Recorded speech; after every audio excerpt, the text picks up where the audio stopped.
Mais pourquoi vous n'avez pas fait Éden vous-même? Pour ce qui me concerne, le Seigneur a toujours voulu que je partage cette expertise, cette expérience avec plusieurs personnes. Vous voyez à travers les médias, à travers le monde, il y a des débats entre les chrétiens, même les chrétiens. Mais ça se passe ici sur le plateau de Moïse. Nous les suivons. Ils ne se retrouvent plus. Vous avez toute notre permission parce qu'il y en a qui disent des vérités fausses ici. Le monde souffre terriblement parce que même la Bible, ils n'arrivent pas à la comprendre. L'adamisme, c'est une question identitaire.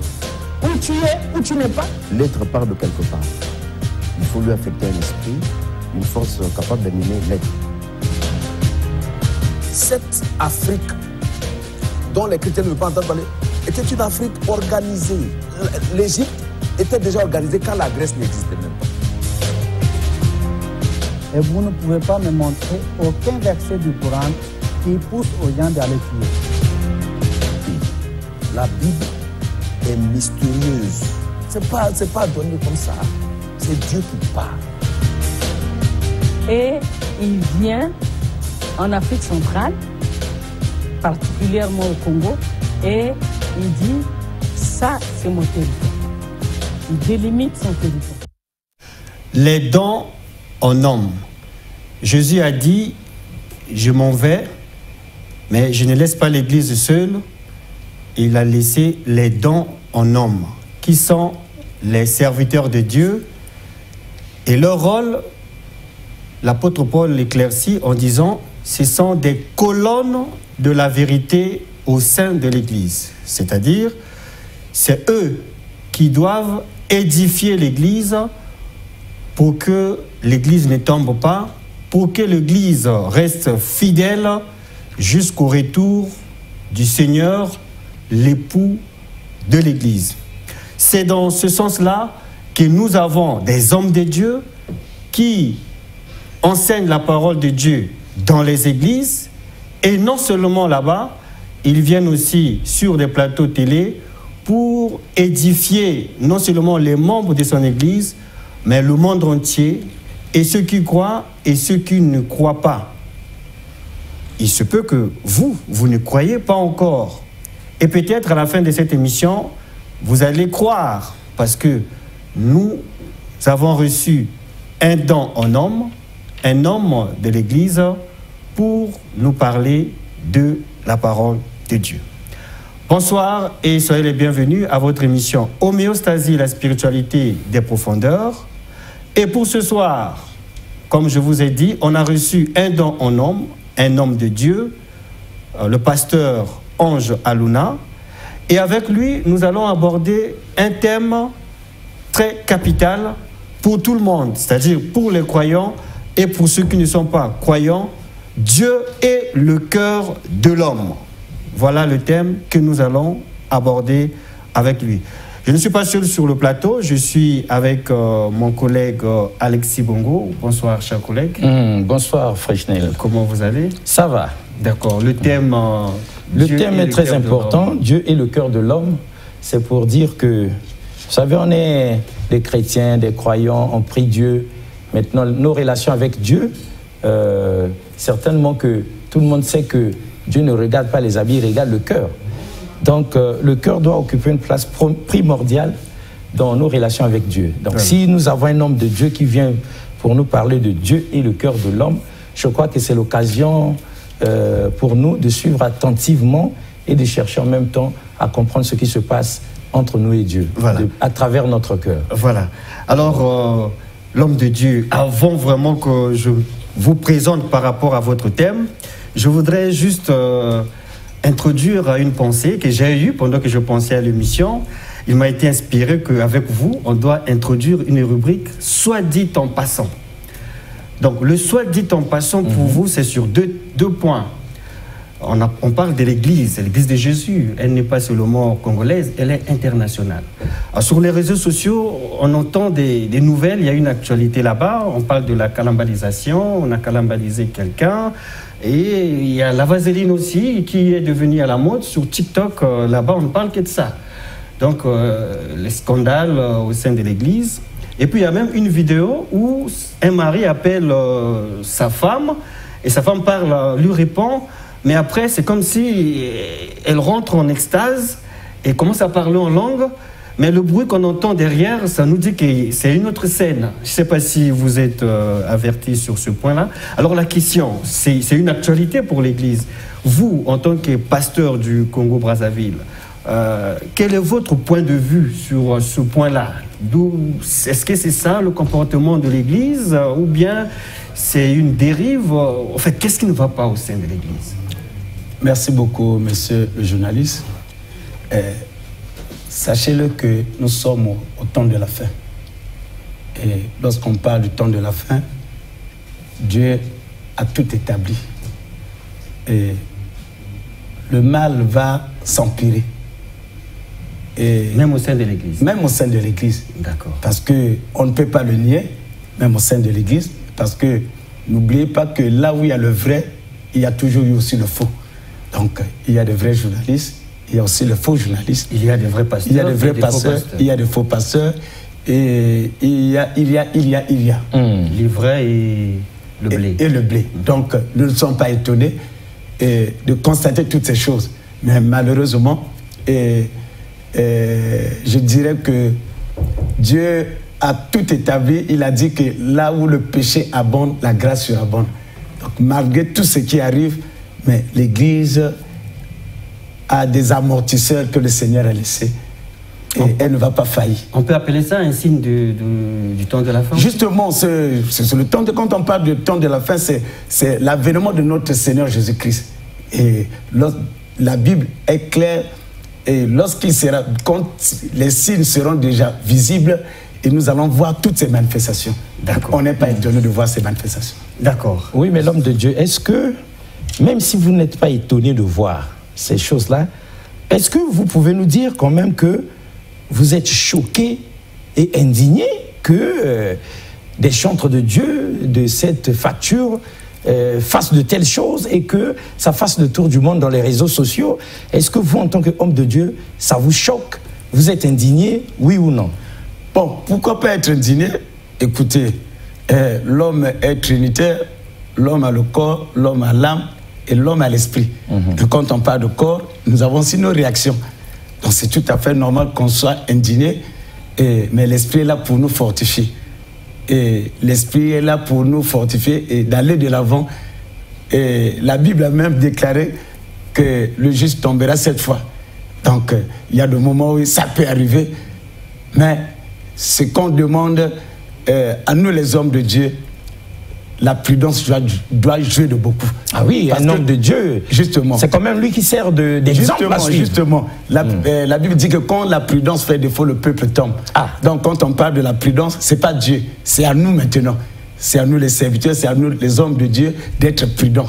Et la prudence va jouer un rôle très important pendant ces périodes que nous sommes en train de traverser. En tout cas, Freshnel, notre invité est très prudent. Il pèse ses mots, il ne veut pas vexer, il ne veut pas aussi accepter que c'est propre, mais il nous a fait comprendre que c'est des choses que la Bible condamne, que ça ne l'étonne pas parce que c'est déjà écrit. Peut-être qu'il y a le deuxième élément. Oui, le tout dernier, c'est-à-dire qu'en tant qu'homme de Dieu du Congo-Brazzaville, puisque ici on parle en termes de représentation, il y a ceux qui représentent les pays, vous représentez le Congo-Brazzaville. On a suivi certaines brebis, vous avez parlé des hommes de Dieu. Certains brebis sont déçus, il y a d'autres qui prennent même la décision d'abandonner la foi. Qu'est-ce que vous leur dites? Quel message vous leur donnez? De quitter l'église, de déchirer la Bible. Ils doivent quitter à cause de cet incident. Alors, bien-aimé, toi qui me suis, n'abandonnez pas l'église. Parce que nous venons de le souligner, nous sommes au temps de la fin. Il va y avoir des secousses, pas les moindres. Et nous allons vivre encore beaucoup de choses plus pires que ça. Parce que ce n'est pas étonnant, nous voyons même au sein de l'Église des pasteurs homosexuels et toutes ces choses. Alors, écoutez, le salut est individuel. Donc, ne vous confiez pas et ne voyez pas seulement tout ce qui se passe. L'Église est maintenant infiltrée. Il y a des infiltrations au sein de l'Église. Soyez forts, sauvegardez votre âme parce que Jésus revient bientôt. N'abandonnez pas vos assemblées comme nous le déclare la parole de Dieu. Soyez forts Jésus revient bientôt, accrochons-nous dans la parole de Dieu. Je dis bien, dans la parole de Dieu, c'est ce qui va nous permettre de résister devant tous ces tremblements de terre. Merci. Ok, il y a des infiltrés au sein de l'Église. Ça, c'était notre petite rubrique, soit dit en passant, que Dieu nous a inspiré pendant qu'on préparait l'émission avec le pasteur Ange Aluna. Certainement, on va l'utiliser avec d'autres pasteurs après lui, des questions qu'on va prévoir par rapport à l'actualité de l'Église. Parce que n'oubliez pas que le diable se déguise en l'ange de lumière. Oui, ça, ils ont compris. On a dit les infiltrés au sein de l'Église. Alors nous, on vous avait dit déjà, on a reçu sur notre plateau d'homéostasie le pasteur Ange Aluna, et avec lui, on aborde le thème Dieu et le cœur de l'homme. Alors la première question, je pense qu'on peut déjà poser cette question. Oui, on peut poser la première question, sauf que il y en a aussi qui voudraient déjà savoir, pasteur Ange Aluna, si vous était donné de vous présenter vous-même, clairement, vous-même, avec vos propres mots, que diriez-vous au peuple de Dieu? Peut-être que nous, on n'a pas bien dit les choses encore. Ok, je suis le pasteur Ange Aluna, bienvenue Médard, et je suis à la tête du ministère L'Église, la vie en Jésus-Christ. Et aujourd'hui, j'ai pratiquement 12 ans de ministère où j'ai été ordonné. Et mon père spirituel s'appelle le docteur Onina Physique. On attendait surtout ça. C'est surtout ça. Voilà. Vous l'aimez beaucoup? Pourquoi pas? Et je suis parmi les serviteurs de Dieu qui croient qu'il y a la loi du bouchon. Parce que la notion de père spirituel, elle est réelle. Et on ne peut pas s'en écarter. Très bien. De la même manière que vous aimez l'homme de Dieu, l'apôtre ou bien le pasteur physique? Le docteur physique. Le docteur physique, voilà, lui vraiment. De la même manière que vous l'aimez, est-ce que l'Église, celle que vous dirigez, vous aime aussi, les enfants qui sont là-bas? Justement. Est-ce qu'ils vous aiment? Justement, je les ai enseigné toutes ces choses. Parce que s'il y a un meilleur pasteur, le meilleur berger, c'est votre berger. Ouais. Et s'il y a une meilleure église, c'est votre église également. Ah. Donc vous devez l'aimer et le soutenir. Justement. Eh bien voilà, l'homme de Dieu, on vous a écouté avec attention. Donc nous savons que vous avez la réputation de quelqu'un qui est méticuleux, qui ne fait pas les choses par hasard. Donc nous avons entendu ça et puis les gens ne l'ont pas dit pour rien. Ils vous ont vu déjà vous illustrer ici au moins 2 fois. Et la façon de dire les choses, la façon de faire les choses met la puce à l'oreille à tout le monde que le choix de ce thème n'est pas dû au hasard. Et d'où cette question, pourquoi le choix de cette thématique en ce début du mois d'avril? Merci, je crois que c'est la première émission. Oui. Ok, nous voulons d'abord rendre grâce à Dieu que le Saint-Nom de Jésus nous accompagne le long de cette émission. Alors, Dieu est le cœur de l'homme. Notre texte de base, nous sommes dans Proverbe 4, verset 23. Avant de répondre à votre question, j'aimerais d'abord définir quelques concepts. Qui est Dieu? C'est le plus grand esprit. Et c'est l'être suprême. Et lorsqu'on parle du cœur au sens figuré, c'est le siège de nos affections, c'est le siège de nos sentiments, c'est le siège de nos pensées, c'est le siège de nos décisions, etc., etc. Alors, pourquoi le choix de cette thématique? Écoutez ce que nous dit le Seigneur d'Israël. La Bible dit, garde ton cœur plus que toute autre chose. Donc, la Bible insiste donc, de tout ce que nous avons. Lorsque nous nous référons à ce verset, la Bible dit, garde ton cœur plus que toute autre chose, car de lui viennent les sources de la vie. Donc, nous devons garder le cœur plus que nos habits, garde le cœur plus que tout ce qui est cher pour nous. Et c'est la Bible qui insiste. Alors, c'est la première raison. Alors, Dieu qui est un Dieu relationnel, vous avez su le dire, Dieu qui est un Dieu relationnel, ce qui le relie avec les hommes, c'est le cœur. Et nous devons comprendre cela. Alors, si nous continuons, la Bible aborde le sujet du cœur plus de 876 fois. Donc, plus de 876 fois que la Bible parle du cœur.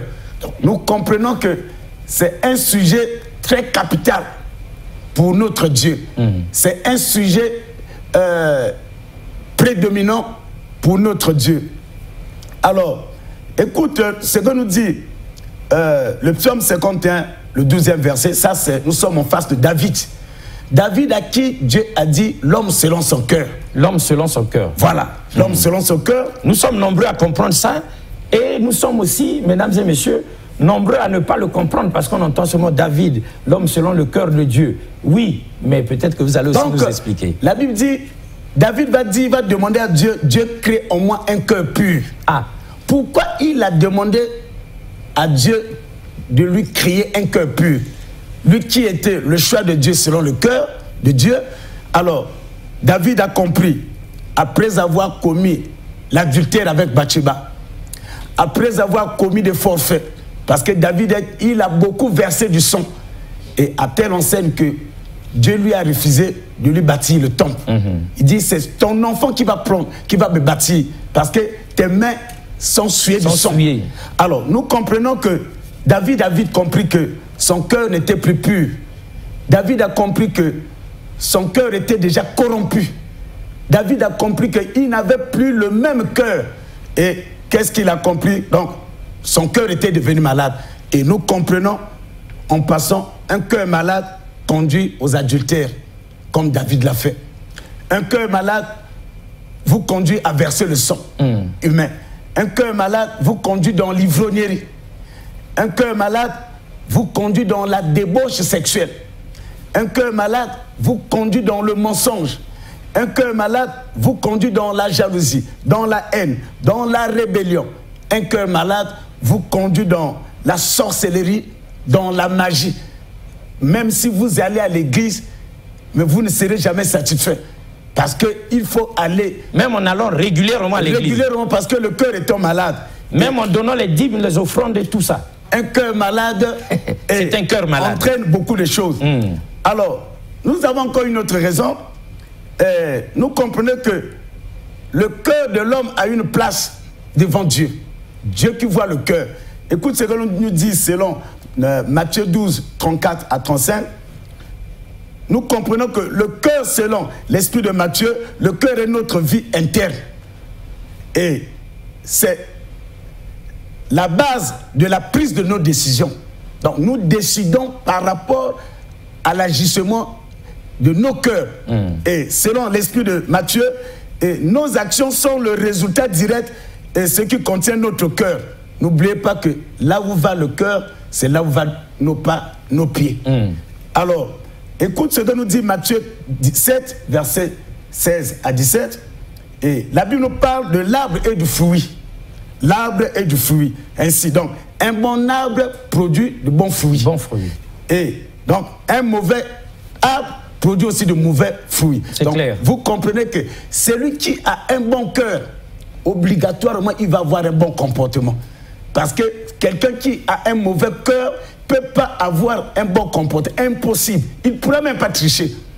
Donc, rien que par les agissements de quelqu'un, on comprend le cœur de l'homme.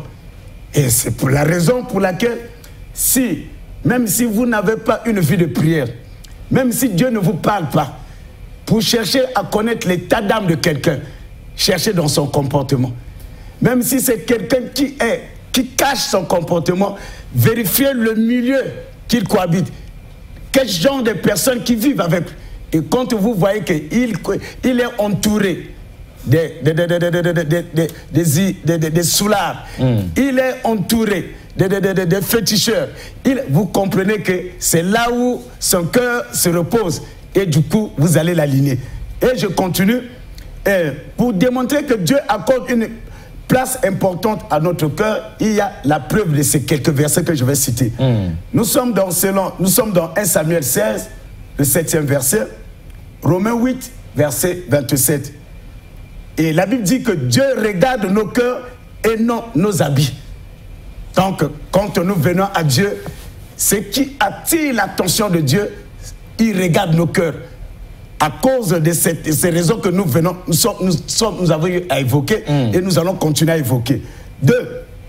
Proverbe 23, verset 26, Matthieu 22, 35 à 38, et Deutéronome 4, verset 29, et Dieu nous réclame et nous demande que nous lui apportons le cœur. Donc, quand nous venons à l'église, quand nous venons pour adorer Dieu, quand nous allons dans la maison de Dieu, ce que Dieu nous réclame, ce sont nos cœurs, et non nos fonctions, et non nos grades, et non les noms de nos familles. Dieu n'a pas besoin, oui, comme a su introduire monsieur le journaliste, qu'on soit bishop, archibishop, mais Dieu voit le cœur. Dieu voit le cœur. Et Dieu n'a pas besoin des surnoms et autres. Donc, ce qu'il réclame en nous, selon ces versets que je viens de citer, Dieu nous réclame que nous lui apportons nos cœurs. Alors, écoute ce que nous dit Proverbe 24, verset 20 à 21. C'est dans nos cœurs que la parole de Dieu est gardée. C'est le premier mystère dans l'homme. Donc, la parole de Dieu est gardée dans nos cœurs. Donc, lorsque un cœur est malade, ce cœur ne pourra jamais garder la parole de Dieu. Il y a peut-être des gens qui pensaient que c'était dans la tête. Comment ça, la mémoire, c'est dans le cœur ou dans la tête? Écoutez, quand je... Ce point-là est très capital. Oui, les gens pensent que c'est dans la tête. Quand je parle du cœur, et j'ai dit dans le sens figuré, c'est le siège de nos sentiments, le siège de nos pensées. Et dans le sens large, quand on parle le cœur dont nous sommes en train d'aborder, c'est pratiquement notre âme. Parce que quand l'âme est foutue, écoutez, tout est foutu également. Donc, c'est dans le cœur que la parole de Dieu est gardée. Donc, vous comprenez qu'un cœur malade ne pourra jamais garder la parole de Dieu. Donc, d'où il y a de ces personnes, en lisant la Bible, il peut même pas, la personne ne peut même pas faire 2 minutes. C'est compliqué. Voilà. Nous autres là, on ouvre la Bible, mais pour évoluer, lire un peu. Dès qu'il y a des obstacles. Dès qu'il aborde des obstacles invisibles. La lecture de la Bible, c'est le sommeil. Il commence à somnoler. Et malgré le temps qu'il a eu à vivre dans l'église, 5 ans, 10 ans, il est difficile de retenir même la parole de Dieu. Ça, c'est vrai. Même si ce n'est pas le verset, même une phrase. Et quand vous l'entendez prier, c'est comme un chef de village qui prie.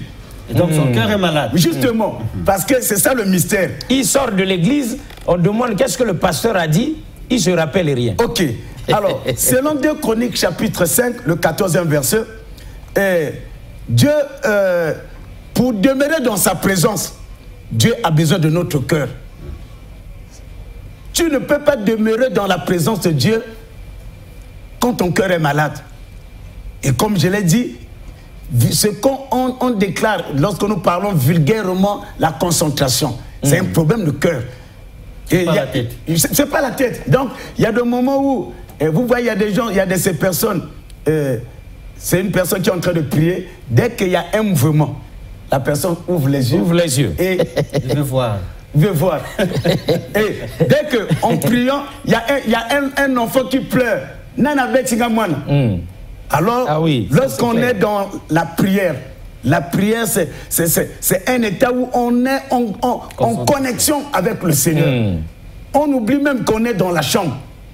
Alors, toutes ces attitudes, c'est un problème de cœur. Et donc, la Bible nous dit dans Joël chapitre 2, versets 12 à 13, Proverbe 3, 1 à 3, et Dieu nous demande de déchirer nos cœurs. Donc, lorsqu'il y a un problème, il ne s'agit pas, vous voyez, beaucoup de gens décident, je ne veux plus fumer, je ne veux plus prendre la boisson, et je veux maintenant abandonner la vie de la débauche sexuelle. Je ne suis plus coureur de jupons. Bon, après 2 jours, après 1 mois, la personne retombe. Il y a un problème au niveau de son cœur. Et donc, quand il y a déchiré, il ne s'agit pas de prendre des décisions verbalement. Et ce qui est bizarre, ceux qui récidivisent, ce sont aussi parfois les hommes de Dieu, sur le même cas. Écoutez, monsieur le journaliste, les hommes de Dieu, quand on parle des hommes de Diu, Non, je ne suis pas en train d'attaquer, je veux juste... Non, ce n'est qu'une parenthèse. Oui, pour dire que... Écoutez, non seulement nous répétons ces mêmes fautes-là, nous aussi les fidèles, mais on trouve aussi des hommes de Dieu qui récidivent. Écoutez, il n'y a pas une parole, la Bible est universelle, la parole de Dieu est universelle. Donc là, vous prêchez, c'est pour tout le monde. Justement. Même les hommes de Dieu sont concernés. Au moment que je prêche pour moi-même, J'enseigne pour moi-même, j'enseigne également pour ceux qui m'écoutent. Donc, mais ça, pour les archibishops, les gros, c'est pas les n'importe qui, mais les archibishops, ça les concerne aussi. Écoutez, dans les affaires de Dieu, il n'y a pas de nom. D'accord. Et nous voyons, et nous sommes en train de parler de Dieu et le cœur de l'homme. Dieu n'est pas dans les noms. L'homme ici, c'est la brebis, et l'homme de Dieu, pasteur, c'est tout le monde, archibishop. Là, sans exception. Vous avez bien introduit, que ce soit les païens, que ce soit les croyants, nous sommes en train de parler du cœur de l'homme. Voilà. Alors, donc, 2 Chroniques 5, 14 nous dit que on ne peut pas demeurer dans la présence de Dieu sans qu'on ait un bon cœur. Et Dieu nous demande de déchirer nos cœurs. Voilà. Donc, la vraie décision doit provenir de notre cœur. Et lorsque la décision n'émane pas du cœur, tout ce que vous allez décider, ça sera superficiel. Vous allez retomber là-dedans. Alors, selon Matthieu 5, verset 27, verset 28, Psaume 66, le 18e verset, nous comprenons que le péché vient de nos cœurs. Le péché vient de nos cœurs. Donc, nous constatons, et comme nous avons dû le souligner, le cœur malade pousse quelqu'un dans la vie du péché. Donc, lorsque le cœur est malade, sachez-le que votre vie, ça va vous pousser dans la vie de péché. Peu importe tout ce que vous pouvez dire, déclarer, prendre la décision, alors un cœur malade, si ce cœur ne trouve pas de remède, si ce cœur ne trouve pas la guérison, si ce cœur n'est pas soigné, tout ce que vous pouvez faire, sachez-le que il n'y a pas de délivrance si ça ne provient pas vraiment de votre cœur. Donc ici, on comprend aussi que avant la chute, on chute d'abord dans son cœur. C'est un peu ce que vous voulez dire. La chute, le comportement de l'homme est dicté par son cœur. Ok, donc le comportement de l'homme est dicté par le cœur. Donc notre vie, notre base, c'est notre cœur. Donc, lorsque le cœur, ça ne tient pas, lorsque le cœur est malade, tout ce que vous voulez entreprendre, alors sachez-le que vous allez décider alors qu'il y a un maître. Où la décision n'émane pas de lui, alors vous n'allez même pas aboutir à quoi que ce soit. Impossible de réussir. Impossible de réussir. Impossible de s'affranchir du péché. Exactement. Et là, on comprend aussi ce que l'homme de Dieu a dit quand il a parlé au début, que de toutes les choses qu'on doit préserver, c'est le cœur qu'il faut préserver. Il faut préserver. Parce que tout commence là-bas, si tu ne préserves pas ça, et finalement... Et le bien et le mal se trouvent dans le cœur. L'homme de Dieu, vous avez fini ou bien nous pouvons poser une question bien? Voilà un peu les raisons. Les raisons qui m'ont poussé, et poussé par le Saint-Esprit, de choisir et de parler du cœur de l'homme et par rapport à Dieu. Et c'est très important pour la vie des croyants et même des non-croyants. 2 personnes qui vous suivent ont posé à chacun une question. Chacun a posé sa question. La première voudrait savoir, puisqu'on parle d'hommes de Dieu charismatiques, les vrais. Ce n'est pas les piratés, hein. Ceux qui ont déjà des églises, qui ont déjà 25, 30, 35 ans là. Ceux-là, ils sont appelés papa à l'église et tout ça. Bon, mais est-ce que lorsque quelqu'un a déjà fait 30 ans de ministère, 35 ans de ministère, c'est que forcément il a un cœur pur et bon? Au point. Ce n'est pas une obligation. Parce que vous comprenez, nous sommes appuyés, on a parlé de David dans le psaume 51, verset 12. Et la Bible dit que c'est Dieu qui l'a choisi. Et Dieu a même dit que l'homme selon son cœur. Selon son cœur. Alors écoutez, qu'est-ce qui lui est arrivé? Parce que n'oubliez pas que lorsqu'on ouvre les portes, la Bible nous parle, on a commencé cette émission par la prudence. Lorsqu'on ouvre les portes, que tu sois archbishop, que tu sois bishop, que tu sois l'évangéliste international, même si il n'y a pas quelqu'un qui est national. Que tu sois prophète des nations. Donc lorsqu'on ouvre la porte charismatique, voilà. Lorsqu'on ouvre la porte, sachez-le que le serpent va s'introduire. Il s'engouffre dans la brèche qui est présentée là. Donc voilà un peu et il détruit le cœur. Donc David, l'homme selon le cœur de Dieu, qu'est-ce qui lui est arrivé? Pourquoi il a déclaré à Dieu, donne-moi, crée au moins un cœur pur. C'est une femme qui se lavait. Et David qui se retrouvait sur la toiture de sa maison. Et David a regardé cette femme en train de se laver. Il a tout vu. Il a ouvert la brèche. Et le serpent s'est introduit. Voilà. Et on connaît la suite. Très bien. Deuxième question, quelqu'un voudrait savoir, parce que le temps est contre nous, l'homme de Dieu. Il voudrait savoir, mais combien de types de cœurs malades finalement y a-t-il? Est-ce que vous pouvez nous énumérer ça pour que quelqu'un comprenne et quelqu'un s'observe lui-même pour que chacun sache si son cœur est malade ou pas? Comme Henri Mavambou derrière la caméra, il va savoir si son cœur est malade ou pas. Patrice Louvoiseau également, sinon Freshnel Ogouba, Alexis Bongo, parce que nous aussi nous profitons de ça. C'est valable pour les journalistes, les cœurs malades. Si vous pouviez nous en parler. Merci. La Bible nous parle de plusieurs cœurs malades, mais nous allons énumérer quelques-uns, puisque vu le temps. Alors, si nous allons dans le psaume 119, le 70e verset, Matthieu 13, 5 à 6, Job 41, verset 15, et je vais citer quelques cœurs malades. Nous avons par exemple le cœur endurci. Et quand on parle du cœur endurci, c'est un cœur qui était sensible. Cœur de pierre. Non, il y a une différence. Ah, il y a une différence. Ok. Le cœur endurci, c'est un cœur qui est insensible. Insensible. Donc c'est un cœur, quand vous voyez la personne, et la personne peut commettre un acte où vous n'allez même pas le reconnaître. La callosité du cœur. Voilà. Donc c'est un cœur endurci, c'est un cœur insensible. Et avec ce cœur qualifié insensible, c'est-à-dire la personne peut commettre un dégât, mais vous ne verrez jamais cette personne demander pardon.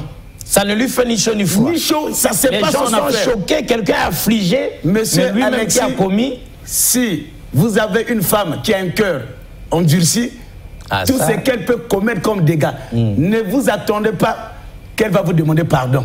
Ah, mais ça se passe dans plusieurs foyers. Et justement, les maris, les époux sont malheureux. Hein? Il attend le pardon, ça ne vient pas. Monsieur Alexis, si Monsieur Alexis a un cœur endurci, quels que soient ses dégâts, que sa femme, son épouse ne pourra jamais s'attendre à Monsieur Alexis pour dire que pardonne-moi ma chérie, jamais. Ça ne sortira jamais de sa bouche parce que c'est un cœur qui était sensible. Oui, ça, tout ce que la personne peut entreprendre, alors ça ne les regarde pas. Alors, nous avons également le cœur pierreux. Le cœur de pierre. Le cœur de pierre. Alors, ce type de cœur, c'est un type de cœur où on peut écouter la parole de Dieu. Vous emmenez cette personne dans l'église.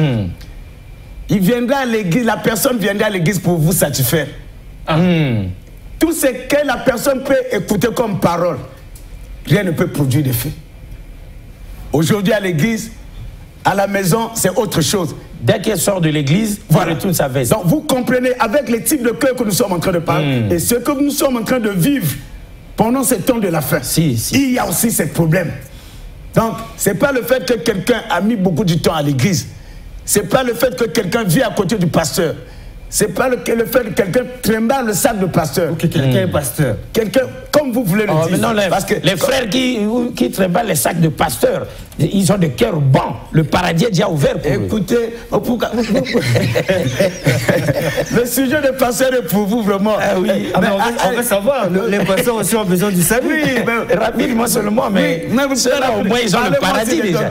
Parlez-moi aussi des apôtres, des évêques et de tout ça aussi. Je ne comprends pas parce que c'est le pasteur qui est sur le plateau. L'homme de Dieu, les chantres, il y a des sœurs qui chantent bien l'église là comme un ange de Dieu.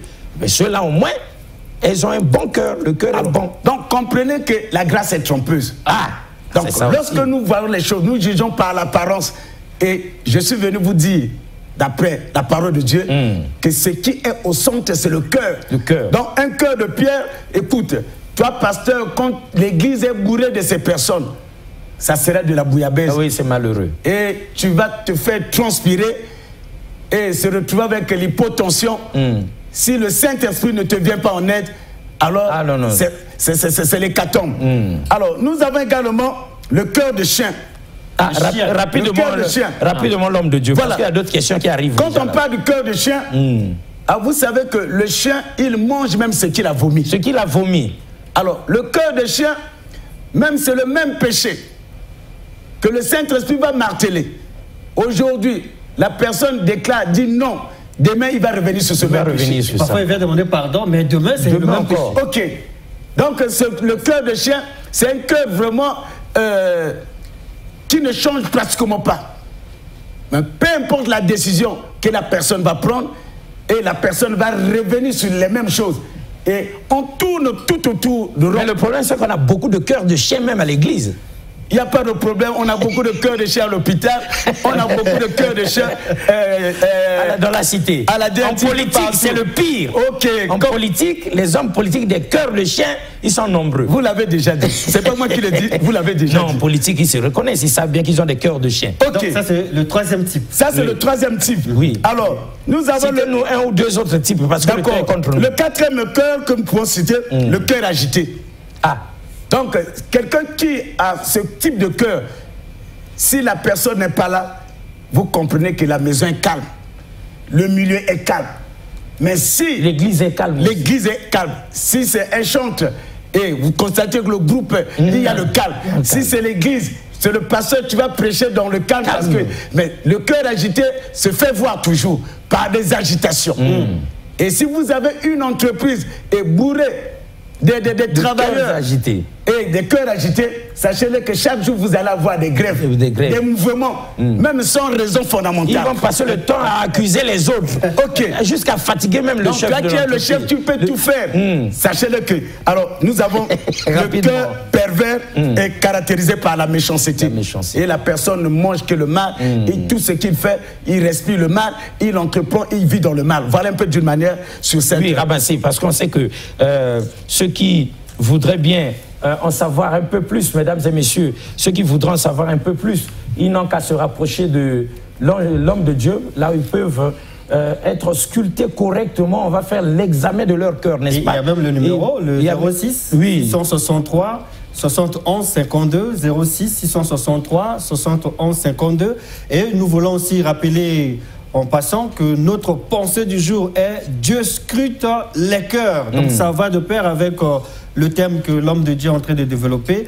Et donc toi, ne pense pas que c'est ta veste que Dieu voit, ne pense pas que c'est ta jolie cravate, ou peut-être le foulard que tu mets sur la tête, ou encore peut-être ta jolie voix, ou peut-être que tu as produit plusieurs clips et tu es devenu célèbre, tu penses que tu as déjà le paradis avec toi. Mais attention, l'homme de Dieu vient nous rappeler ici que Dieu scrute les cœurs. Et surtout que nous avons des cœurs malades. Voilà, parce que chacun de nous s'est reconnu quand même là. Alors le temps contre nous, l'homme de Dieu, si vous étiez demandé de connaître l'origine des cœurs malades, d'où ça vient? Pourquoi on n'a pas tous des cœurs purs? Pourquoi tout le monde n'est pas saint? Pourquoi tout le monde ne se comporte pas bien malgré les efforts? D'où ça vient? Ok, le plus simplement possible, nous sommes dans un monde et lorsqu'on ne cherche pas à s'accrocher à la parole de Dieu, on est exposé avec tous ces mots. Donc, je prends l'exemple de la convoitise des yeux. Sachez-le que nos yeux sont en direct avec nos âmes. Donc, c'est une porte. C'est une porte. Donc, David a vu la femme qui se lavait dans sa nudité et l'âme est affectée. Et quand l'âme est affectée, son cœur est déjà parti avant ses pieds. Voilà. Et les pieds puisque le cœur, c'est le ciel des pensées. Les pensées commencent. Lorsqu'on se promène dans la rue, partout, nous devons discipliner nos yeux. Même s'il n'y a pas quelqu'un qui peut marcher les yeux fermés, mais on regarde pour avancer. Mais lorsqu'on regarde, on est là, derrière les dames. Un deuxième regard. Qu'est-ce qui va se passer? Sachez-le, énumérez-le que la convoitise des yeux. Les yeux, ce sont les... Quand on parle des yeux, et les yeux, ce sont des fenêtres pour nos âmes. Donc, lorsque nous regardons, et le regard est en liaison avec l'âme, et donc la convoitise des yeux, la convoitise de la chair. Voilà les deux éléments que je peux énumérer. La convoitise qui sont la cause. des yeux, la convoitise de la chair, c'est ça qui cause les cœurs malades. Voilà. Donc normalement, on devrait éviter la convoitise. Voilà. Exact. N'est-ce pas? Alors l'homme de Dieu, le temps est contre nous, mais vous avez fait le constat, il est amer. Vous nous aviez certes dit d'où ça vient, c'est notre propre convoitise. La convoitise des yeux, la convoitise de la chair. Et la chair. Monsieur Alexis a porté la veste, mais je n'ai pas assez de moyens. Oui. Il me faut avoir cette veste. Je dois être à la mode. Qu'est-ce qui va pousser à l'envie et à beaucoup de choses. Et je vais me livrer à n'importe quoi et ainsi de suite. Oui, mais parce qu'il y a aussi des hommes de Dieu ça fait je ne sais pas combien d'années que son église fonctionne, mais n'arrive même pas à s'attraper une veste. Bon, donc c'est compliqué, ça. C'est le Saint-Esprit qui manque ou quoi? Après l'homme de Dieu, l'église n'évolue pas. Bon, maintenant, d'autres hommes de Dieu ont des églises, des ministères qui évoluent, comme le docteur physique. Mes yeux regardent et ma chair réclame. Bon, quand c'est comme ça l'homme de Dieu, est-ce qu'un homme de Dieu peut se rapprocher d'un autre homme de Dieu pour prendre conseil? Oui, normalement, nous sommes appelés à travailler dans le corps de Christ. Ah. Chacun de nous a reçu une grâce. Et les grâces, nous sommes appelés à se compléter. On peut faire l'échange d'expérience. Ok, c'est un seul corps. L'un peut guider l'autre. Voilà, je peux me rapprocher du pasteur Alexis et prendre son expérience, et ainsi de suite. Voilà, c'est ce qui manque. Et si ceux qui ont le cœur malade ne le font pas. Non, ceux qui ont le cœur malade, non, ils se fâchent. Là, on voit des hommes de Dieu se retourner derrière là-bas et dire, mais pasteur Aluna, qu'est-ce qu'il croit, hein? Qu'est-ce qu'il croit? Mais il ne croit rien. Il est seulement bien habillé. Maintenant, pourquoi vous voulez qu'il croie? Il croit comment? À l'homme de Dieu, on a compris ça, mais maintenant, le grand problème que les téléspectateurs voudraient savoir, cela étant, quel est le remède pour les cœurs malades que nous portons? Alors, rapidement, vu le temps, lorsqu'on parle de remède, la première de toutes les choses, c'est reconnaître son état. Parce que quelqu'un qui discute pour ses défauts, vraiment. Lorsqu'on reconnaît son état, on reconnaît ses erreurs. Donc être humble. Voilà. Reconnaître ses erreurs. Quand tu as mal fait, tu reconnais ça. Sache-le que c'est un signe pour une première délivrance. Donc ne défends pas les bêtises que tu es en train d'accomplir. Donc ça c'est la première remède. 2, il faut venir à Dieu. Parce que sans le Seigneur, nous résistons, c'est à cause du Saint-Esprit. La Bible dit que Jésus-Christ, quand il est sorti du Jourdain, et il a été tenté par l'ennemi. Mais tenté par l'ennemi, il était emporté, il était dirigé par le Saint-Esprit. Donc, à travers le Saint-Esprit, que nous pouvons résister à l'ennemi. Donc, il faut venir à Dieu. La Bible dit que sans moi, vous ne pouvez rien faire. Sans le Saint-Esprit, on ne peut rien faire. Et on revient à Dieu lorsqu'on revient à l'église. Ok. C'est ça? Pourquoi pas? Ok. Et de toi, il faut crier à Dieu. C'est-à-dire prier. Selon Luc, chapitre 18, verset 7. Tu pries. Et lorsqu'on prie, le Seigneur peut vous venir en aide par rapport à votre cri. Et abandonner de faire votre volonté. Mais faites la volonté de Dieu. La volonté de Dieu. Et acceptez Christ comme Seigneur et Sauveur. Parce que quand on parle de Saint-Esprit, le païen n'a pas de Saint-Esprit. Il faut avoir Christ pour que tu aies le Saint-Esprit. C'est le Saint-Esprit. À travers le Saint-Esprit, nous avons le fruit de l'Esprit. À travers le fruit de l'Esprit, nous avons la patience, par exemple. Moi, quand j'ai le fruit appelé la patience, j'attends mon heure, j'attends mon temps, j'attends ma saison. Parce qu'il y a un fruit. Mais lorsqu'on n'a pas le fruit de l'Esprit, alors c'est impossible. On se précipite, on est impatient, on bouscule tout le monde. On veut être plus grand que ceux qui nous ont précédés. On veut en 2 temps, 3 mouvements dépasser tout le monde. Voilà, et du coup, ça crée des problèmes. Voilà. L'homme de Dieu, c'est vrai qu'on aurait bien voulu vous garder ici longtemps, mais le temps, vraiment, il est contre nous. Si vous étiez donné ces 5 dernières minutes pour que vous puissiez à la fois conclure et vous adresser à ceux qui nous suivent, pour que vous puissiez, un temps soit peu, vous occuper des cœurs malades. Communiquer une grâce. Communiquer une grâce en attendant qu'ils appellent à votre numéro pour vous rejoindre. Que diriez-vous et que feriez-vous? Alors, j'aimerais d'abord m'adresser à ceux qui n'ont pas reçu Christ dans leur vie comme Seigneur et Sauveur. Écoute-moi, bien-aimé. Avec un cœur malade, vous allez terminer votre course dans l'enfer si Dieu n'intervient pas. Alors, j'aimerais que tu puisses recevoir Christ dans ta vie comme Seigneur et Sauveur. Seul Christ, parce que la Bible dit qu'il sonde le cœur et les reins. Et c'est lui qui a la capacité de soigner nos cœurs. Fais cette petite prière avec moi. Seigneur Jésus, je te reçois dans ma vie comme Seigneur et Sauveur personnel. À partir d'aujourd'hui, j'abandonne les anciens maîtres que j'ai eu à servir et je m'accroche à toi. Et je vais prier pour tous ceux qui ont des cœurs malades, recevez la guérison, que le miracle de Dieu vous soit déversé. Et tous ceux qui sont malades également, peut-être alités, peut-être ceux qui nous suivent depuis le lit de l'hôpital, et ceux qui sont dans les chambres paralysés par des cancers et autres, La Bible dit qu'il envoya sa parole et sa parole est guérie. Au moment que tu me suis, au moment que tu es en direct, reçois la guérison, reçois ta délivrance. Et que si tu as la foi, au même instant que tu reçois ces paroles, je te déclare guéri au nom de Jésus-Christ. Amen. Amen. Amen. Frichnel, avant l'atterrissage, je voudrais un peu dire aux téléspectateurs, on grignote rapidement 1 ou 2 minutes là, comme pour dire, l'homme de Dieu est venu, non pas pour nous condamner, mais pour nous montrer qui nous sommes exactement, y compris lui. Nous éclairer. Nous éclairer. Il dit, David lui-même, universellement connu comme l'homme selon le cœur de Dieu. Mais ce David-là, il demande, Dieu, construis-moi, fais-moi un cœur pur.